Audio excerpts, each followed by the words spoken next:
El 10 de noviembre de 1974, nuevas formas de vida fueron descubiertas.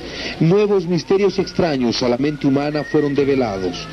Algunas horas duró este bagaje antes de que lo conseguido por una misión de científicos y publicado por el periódico El Diario, decano de la prensa nacional, fuera enterrado en el olvido.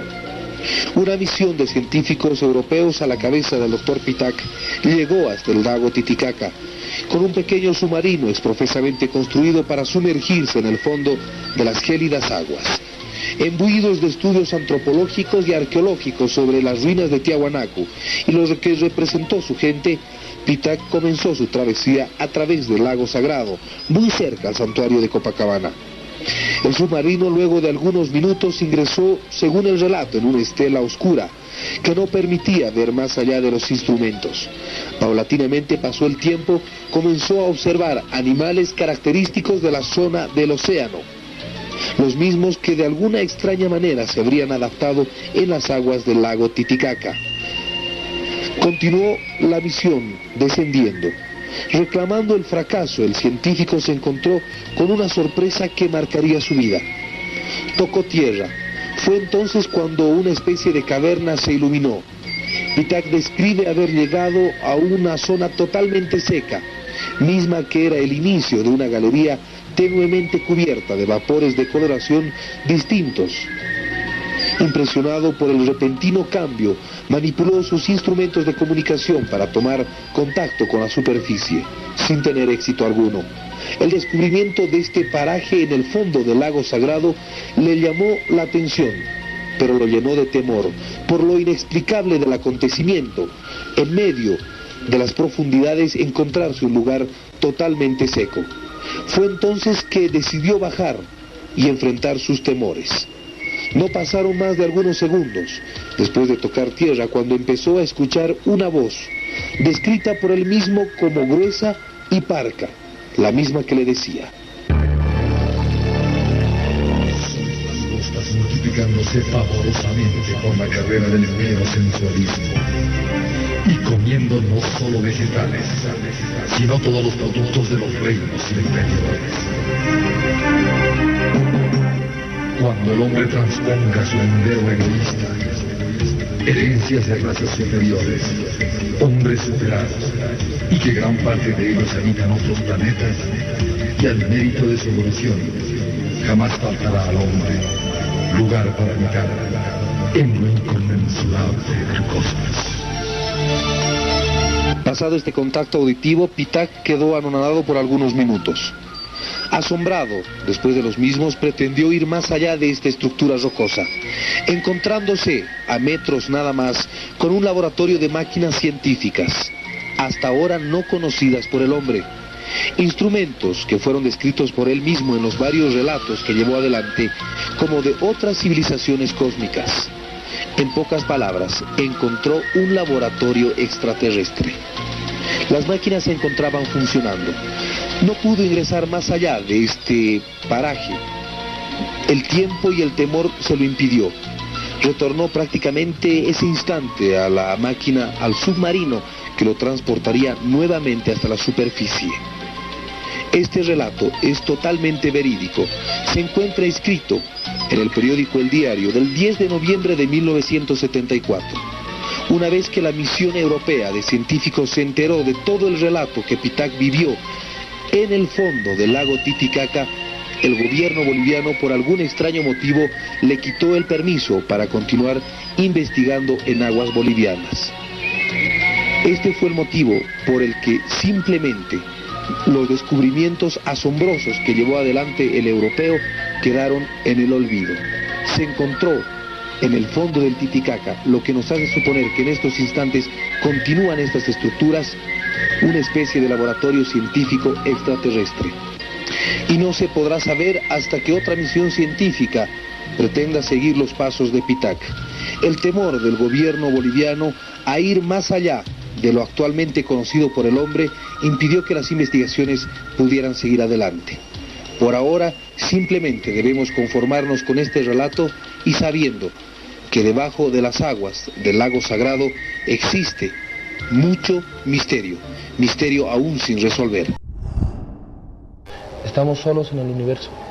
Yo parto de un principio fundamental y que me voy a permitir repetir las palabras de un papa, Juan XXIII, cuando dijo una vez: cuán pequeño sería Dios si después de crear este inmenso universo poblara únicamente al diminuto planeta Tierra. Ese no es el Dios que yo conozco.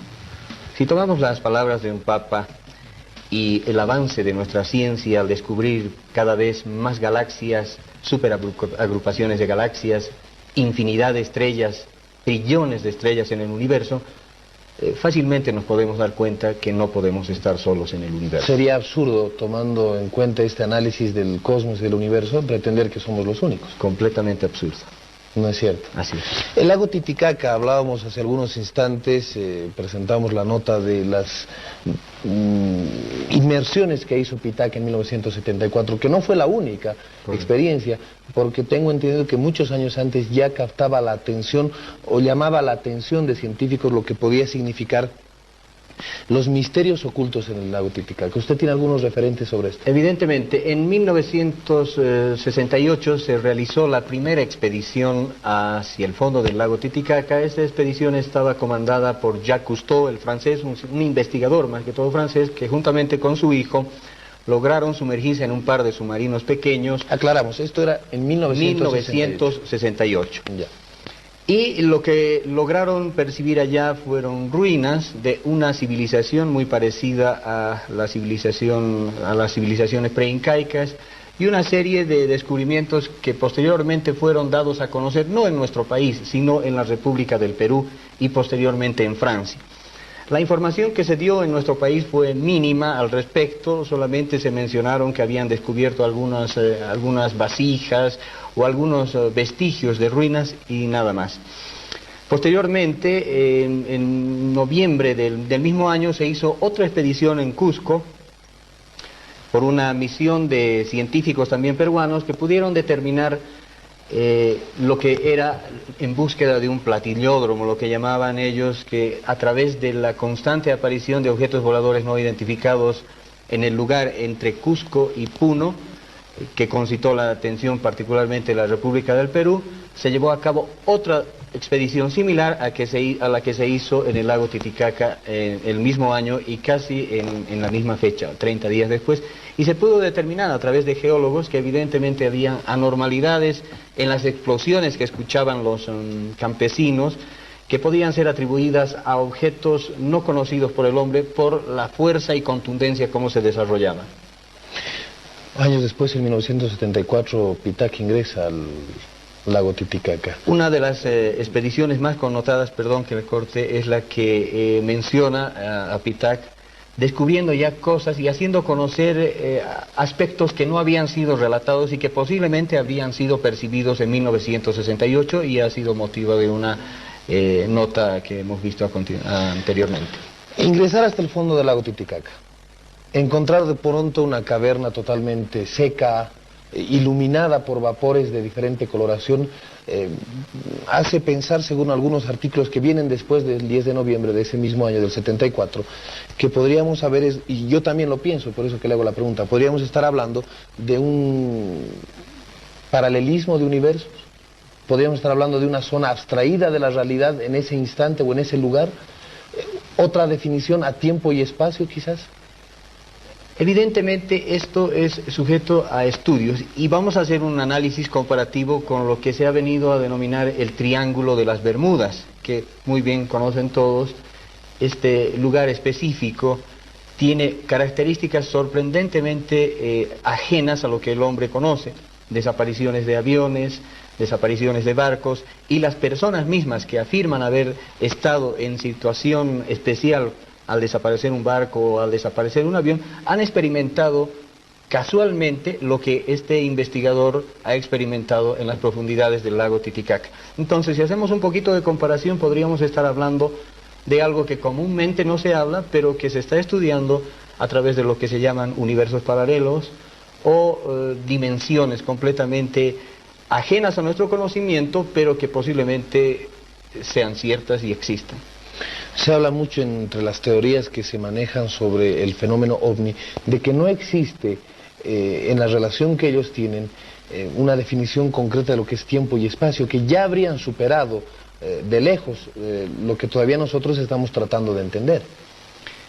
En realidad nuestra ciencia está con miras hacia ello.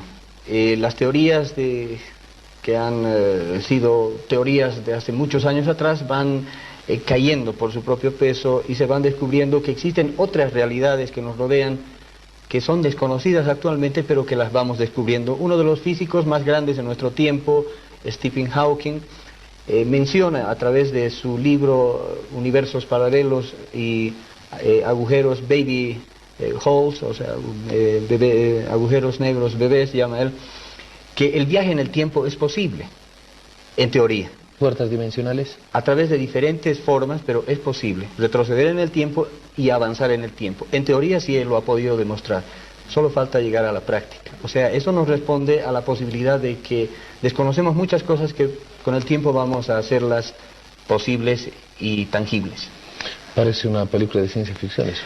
Parecía una película de ciencia ficción el manejar a control remoto un satélite en Júpiter, pero actualmente lo hacemos. Se lo hace.